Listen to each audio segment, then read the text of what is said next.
Hey everyone, and welcome to Developer Tea. My name is Jonathan Cottrell, and today is a very special inspiration episode.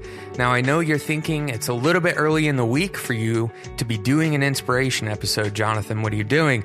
And I'm just too excited to wait until later in the week to tell you all about this milestone that we've hit on Developer Tea.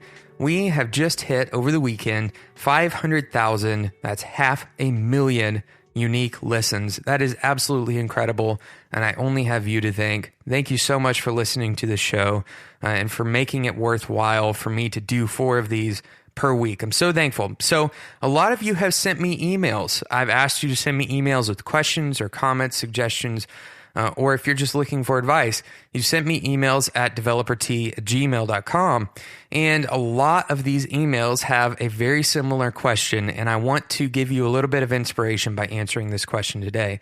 And that is, how do I start if I've never done this before? If I'm starting from absolute ground zero, how do I wrap my brain around becoming a developer? This is not an easy problem to solve, and I totally understand why I've received this so many times, because I remember the same process. I remember the same part of my life when I was just starting out with development. It's not easy. In fact, starting out with anything that you've never done before is very difficult to do, because you just don't have anything to pull from other than the people you might know or the stories you might read about other people who have already done that thing.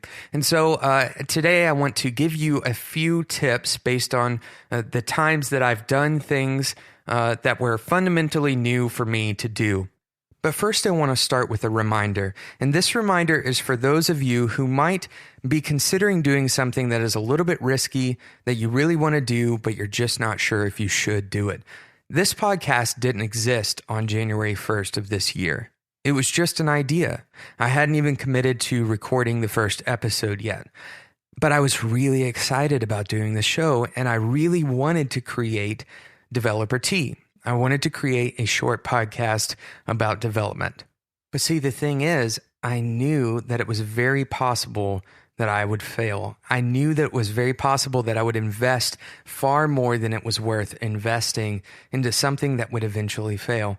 I'm so glad that I chose to do this. I'm so glad that I chose to move forward. And if you are in a similar position where you have an idea that is very likely or even just possible that it might fail, I encourage you to consider the benefits and consider how strongly you want to do that thing. Because if you just live out of fear, if you only expect to do the things that you want to do when they are guaranteed to work, then you'll never do the things that you want to do, because so little is guaranteed to work.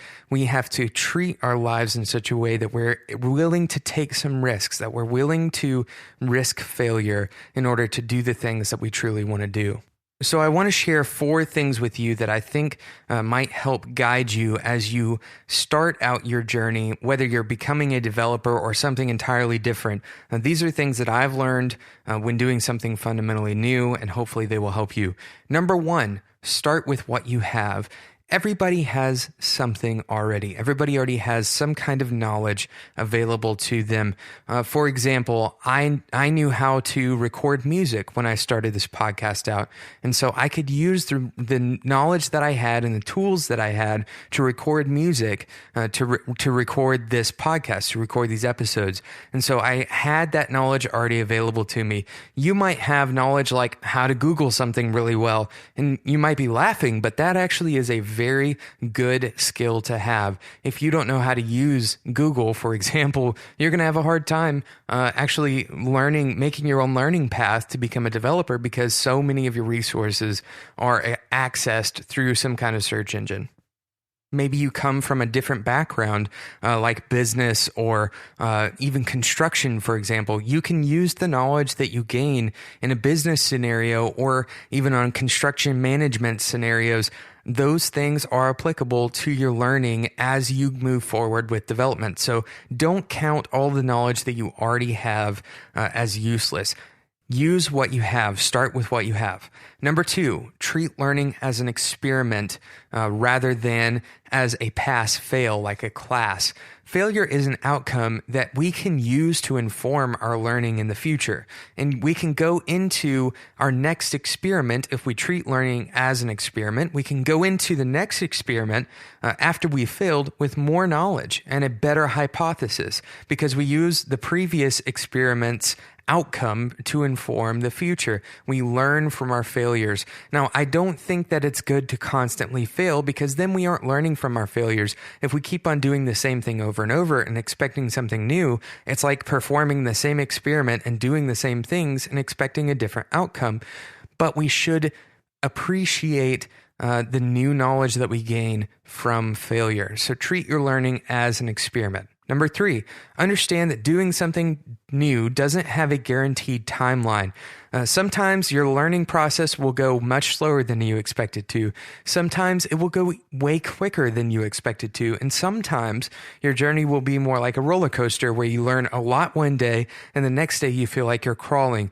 And this is how it is for everyone. This is just the way learning goes because you're doing something fundamentally new for your brain. You're creating new pathways in your brain and you can never expect to predict how that will go. You can never expect to predict how quickly you will learn something because you don't know anything about it. You're starting out from a blank slate, so you're just making a guess. So if you understand that there isn't a set timeline, then you will have a much better process of learning because you allow things to go the speed that they naturally go, and you'll learn better rather than focusing on how slow or how fast you're actually learning. Finally, number 4, and perhaps this is the most important thing, maintain a steady and focused input. If you're trying to do something that is fundamentally new and you're only doing it sporadically and you don't have a consistent schedule or a consistent approach to the way that you are trying to learn or the way that you're trying to practice something, then you'll never be able to understand your progress. You'll never be able to consistently see how well you are learning something. And it's very easy to get discouraged because you don't see the change because it's difficult to measure. In other words, if you do the same thing every week, then you know how much better you have gotten on a week-to-week basis. But if you do something different every week, then it's difficult to measure your growth. It's difficult to see what has changed when you are changing your process of learning. So maintain a steady and focused input when you are doing something new. And I promise you will see returns from the input that you make. You will see returns on your investment. Thank you so much for listening to Developer Tea, and thank you for 500,000 unique listens. I hope that we all can reach 1 million in half the time that it took us to get to 500,000. If you want to help me do that, go to iTunes and leave a review for the show. It's the best way to help other developers just like you find Developer Tea. If you'd like to reach out to me, you can reach me on Twitter at DeveloperT, or you can email me at developertea@gmail.com. And until next time, enjoy your tea.